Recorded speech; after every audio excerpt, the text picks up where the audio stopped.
Hello, good morning. Welcome to another reading vlog. It's been a while. Technical difficulties, but I'm here. It is Sunday. It is gloriously sunny, which is in complete contrast with yesterday, which was gross, damp, chilly, and rainy. Like today is gonna be nearly 60, it's sunny. I'm feeling motivated to do stuff. So today is gonna be, I think, more or less a day in the life because I have some stuff planned around the house that I'm planning to do while listening to audiobooks for herstoryathon. So I figured I would take you along for the journey. One of the things is I'm going to be wallpapering an area in my kitchen, and I'm very, very excited about it.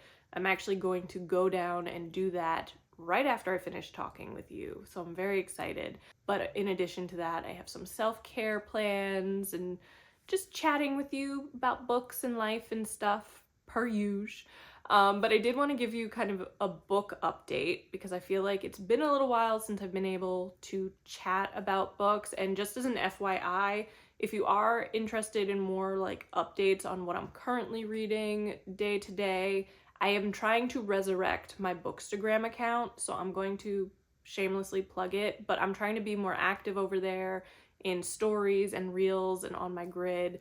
So if you're not following me, I'd love you to follow me there and just say hi. Let's talk about the books I'm currently reading right now, because I'm reading two. So the first book I want to talk about is The Narrows by Ann Petrie. I've been reading this for like a month. I'm not even exaggerating at this point. And it's not because I'm not enjoying it. I am. It's just February was not the best month for me. Personally, it had a lot of highs and lows, and I tried to read this book first thing in the morning, and what was happening is that I was just so emotionally exhausted that in the mornings I wasn't even getting up like I normally do. I'm usually the Energizer Bunny, but I am really enjoying this, and I am honestly hoping that I can finish this book this week.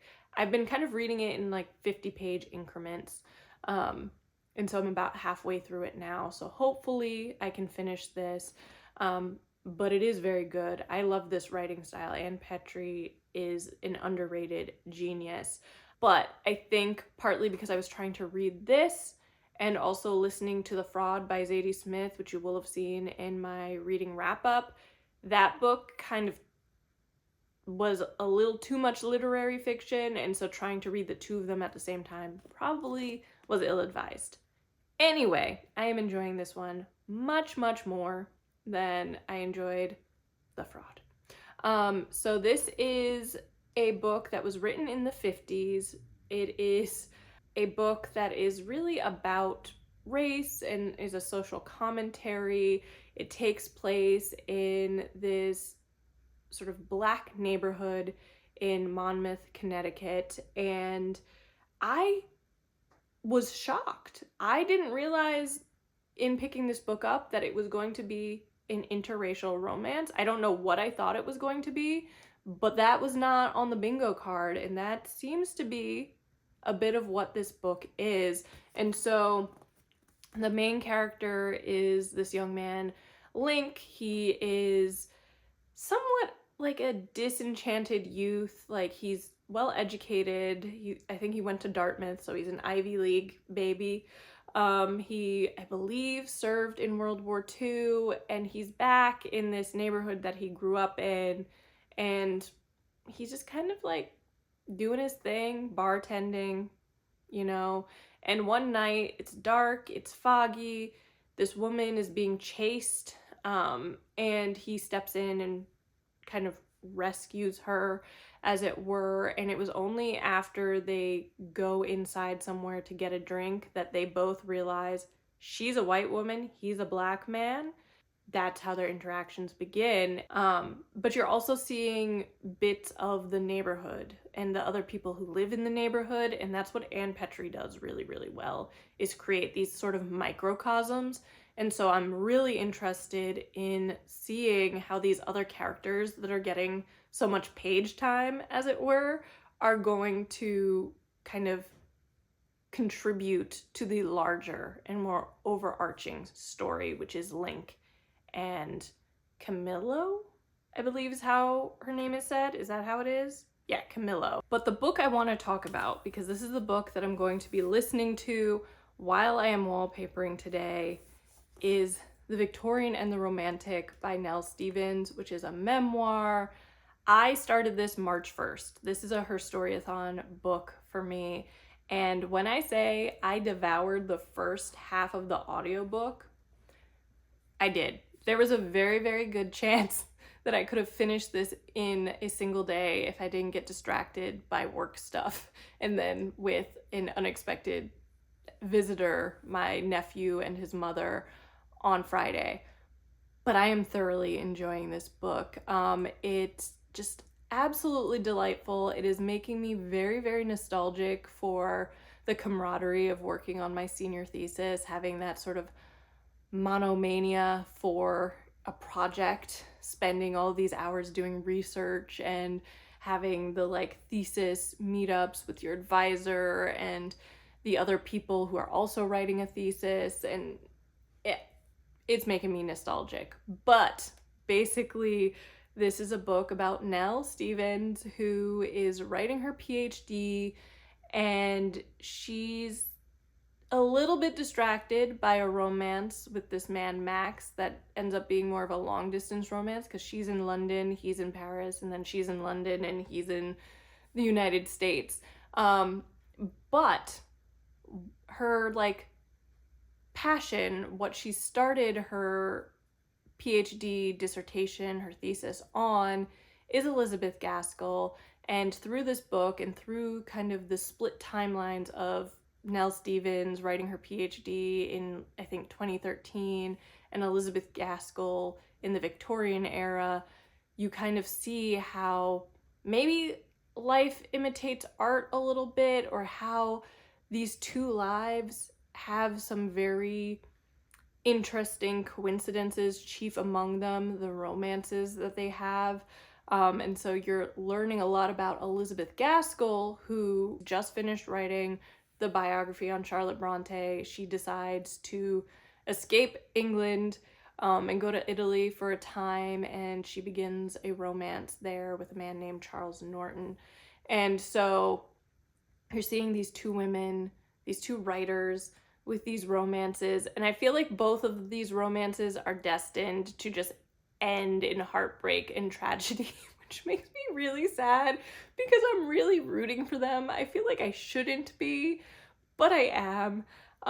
And so it's just been a really, really fun journey so far to learn about Elizabeth Gaskell, who I'm ashamed to say I haven't read any of her books. I've seen the BBC adaptation of North and South, and I feel like that's the book that I should try to read when I'm up for it. It's been a while since I've read a Victorian novel, but that was what I studied as an English major, so I feel like I need to do that. She also wrote Mary Barton, which I know less about, but yeah, it's just been fun to kind of take this trip down academia and memory lane in that way, and also learn about Elizabeth Gaskell, and to have these love stories in effect be the focal point of this memoir.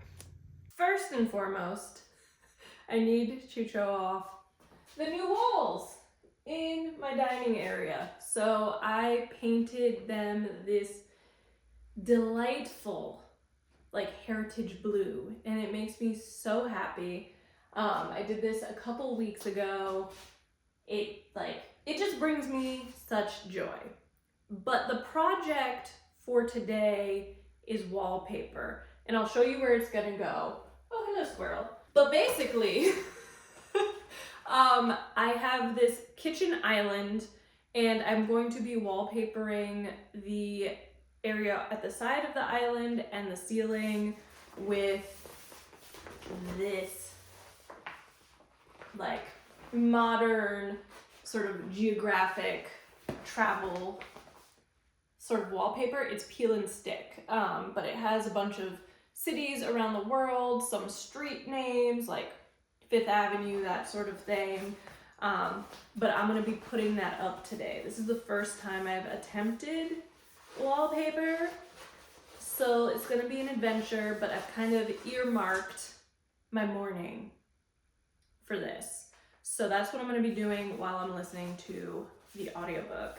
So basically, it's going to go up here and then over this ceiling thing here, which I think will create a nice division between the two spaces. It's a pretty roomy kitchen and dining area.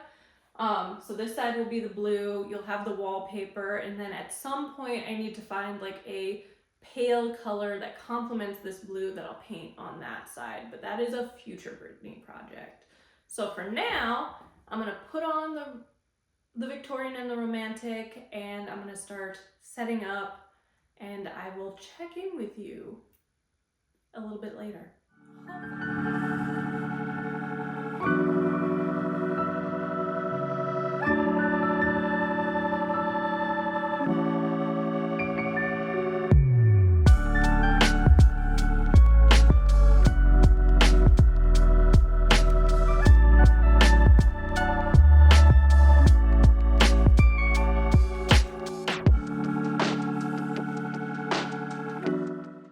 I'm sitting on the counter, and you're not on the tripod because the tripod is currently, how's the best way to show you? Busy holding that up. So that's fun. The wall, I'm loving it. It's taking longer than I anticipated. Basically, lining up the words is a biatch, to put it mildly.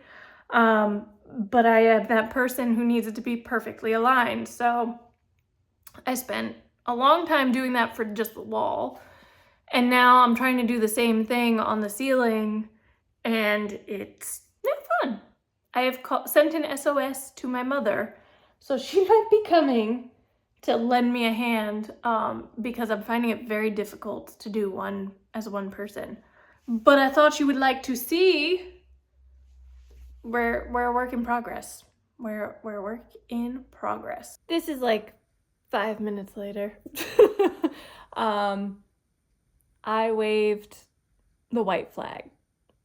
I am struggling so hard to do the ceiling on my own just because the weight of the wallpaper, and like you're supposed to be peeling and sticking and getting everything smooth. Like, I waved a white flag, and Mom is on her way because my mom is magical, so she's gonna help me do that. So yeah, I figured while I'm waiting for Mom to get here in the next hour or so that I would chat with you about the book. I am about 80% now.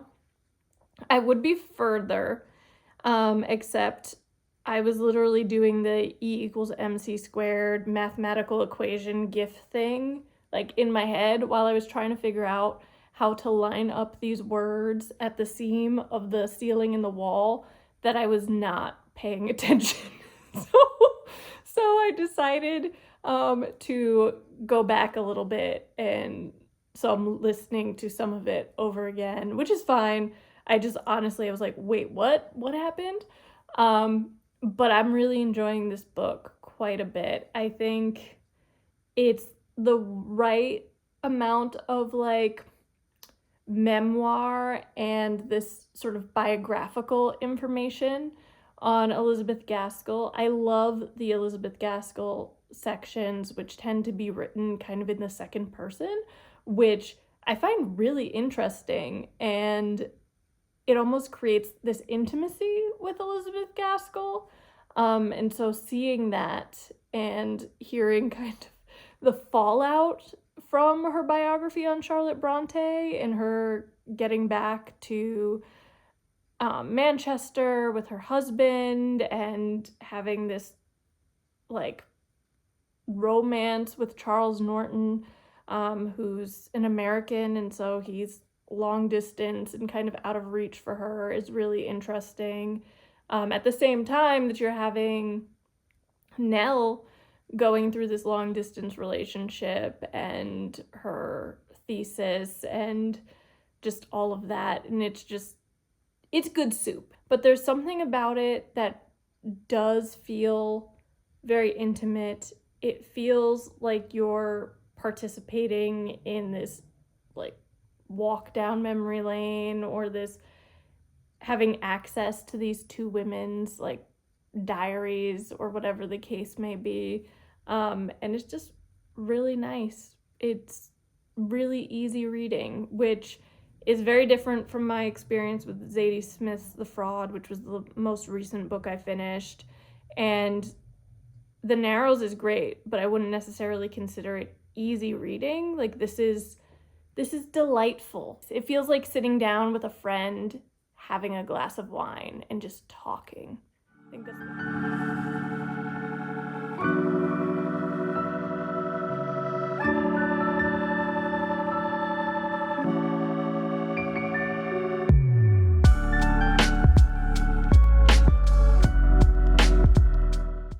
well. Today did not go exactly to plan. So, I think the last time I checked in, I sent an SOS to my mother being like, I can't figure out how to get this wallpaper on my ceiling. Like, it's just not working. I need an extra set of hands. And she came, which was fabulous. And I had originally thought, smugly, naively, that I would be done by 1. I was like, okay, this is gonna be my morning. I'll finish, I'll eat lunch, I'll have the rest of the day. Mom got here around 1 o'clock, and she didn't leave here till 4. A little after 4, actually. And we spent all of this time putting this wallpaper on the ceiling only for me to say, I don't like it. It doesn't look good. We can't get it the way I need it to be for me to be happy with it, so let's take it down. So thankfully it was peel and stick, but I spent several hours before she got here trying to do it, and then we spent several hours together trying to do it, and it just wouldn't work. Like, one thing with my beloved Florence, she's old and nothing is square.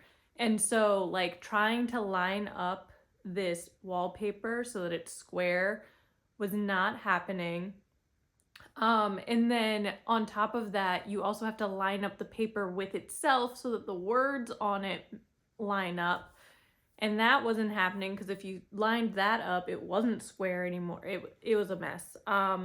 I love it on the wall, and it looks really good on the wall. I'll have to take a picture when it's daylight again, but the plan to go on the ceiling just did not materialize. It had bubbles, it wasn't square, it was doing all sorts of funky things. So, that didn't work. But basically that was my entire day. The one like outcome that I anticipated for today was that I did in fact finish The Victorian and the Romantic, and I absolutely loved it. I'm giving it 5 stars. I think that's the fastest I've read a book recently. Like I truly devoured it. It's a little bit of a hard book to define because there's like the memoir component, and then there's kind of this like biographical novella type piece that's on Elizabeth Gaskell. But I thought the entire thing was very relatable, very engaging, very easy to read, and I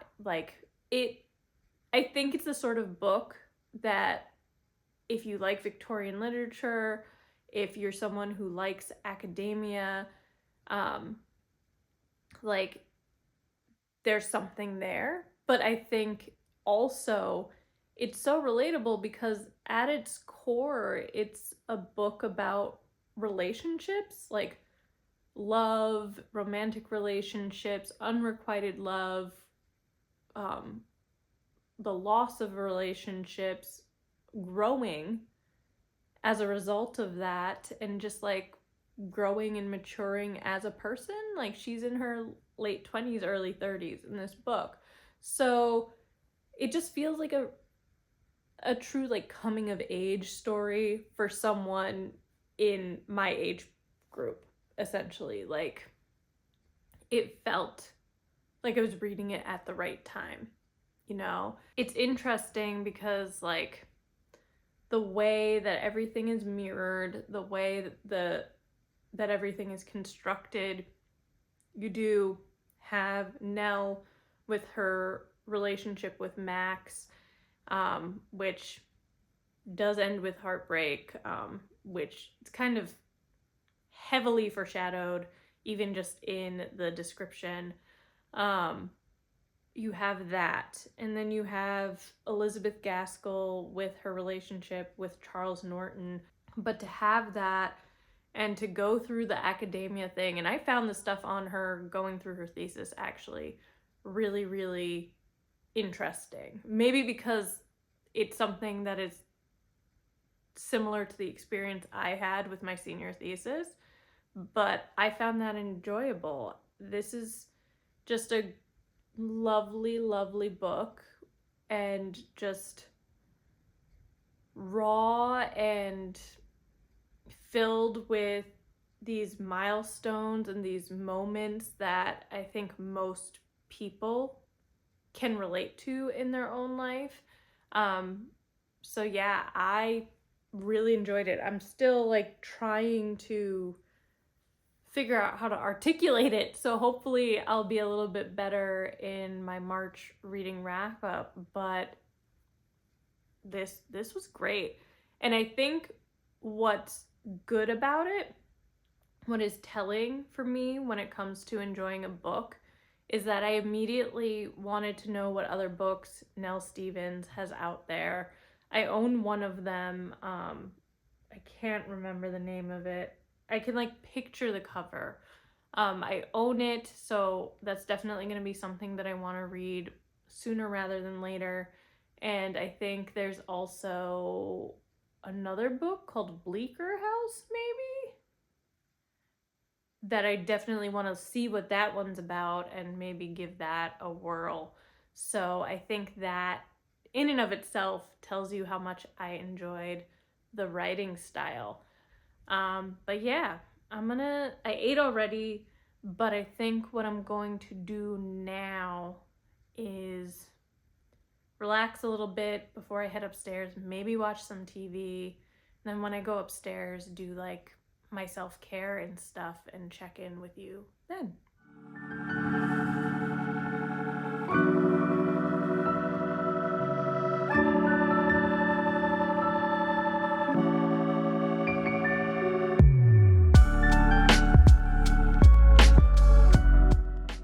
Good morning. I'm taking a break from work. I'm eating a bagel thin.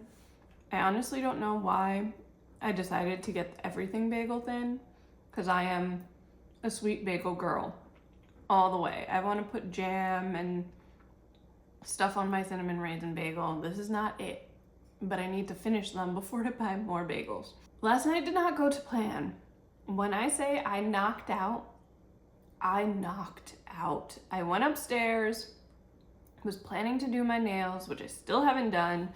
And I was like sizing up the press-on nails, only to discover that the press-on nails are huge. Like, my nail beds must be really, really narrow, because they looked ridiculous with those on. So I was like, okay, so that's not happening. And I wasn't in the mood to like paint my nails last night.